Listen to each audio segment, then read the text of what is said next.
રાજપીપળામાં જિલ્લા કક્ષાની ભવ્ય તિરંગા યાત્રા યોજવામાં આવી, જેમાં હજારો નાગરિકો દેશભક્તિના રંગે રંગાયા।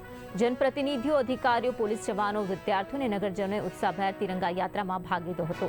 વંદે માતરમના ગાન સાથે ભારત માતાના જયઘોષથી રાજપીપળાના મુખ્ય માર્ગો ગુંજી ઉઠ્યા।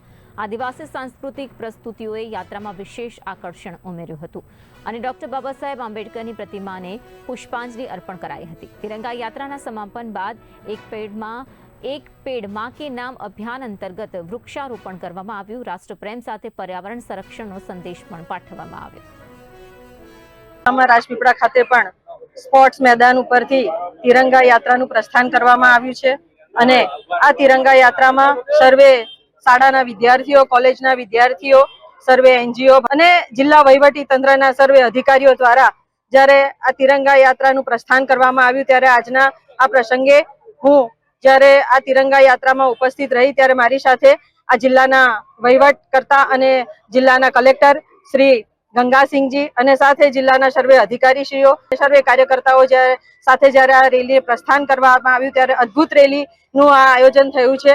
સર્વે લોકોને હું ખૂબ ખૂબ અભિનંદન સાથે શુભકામનાઓ પાઠવું છું।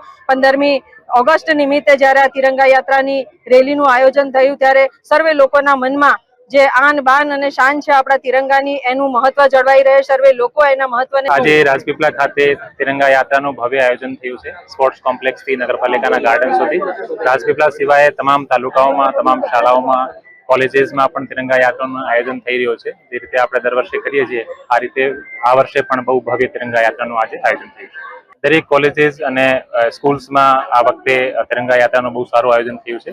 રાજપીપળા ખાતે આજ બહુ મોટી સંખ્યામાં અહીંયા તિરંગા યાત્રાનું આયોજન થયું છે અને ડેડિયાપાડા, સાગબારા, ગરુડેશ્વર, તિલકવાડા બધી જગ્યાએ કોલેજીસ અને સ્કૂલ્સમાં પણ આયોજન થયું છે।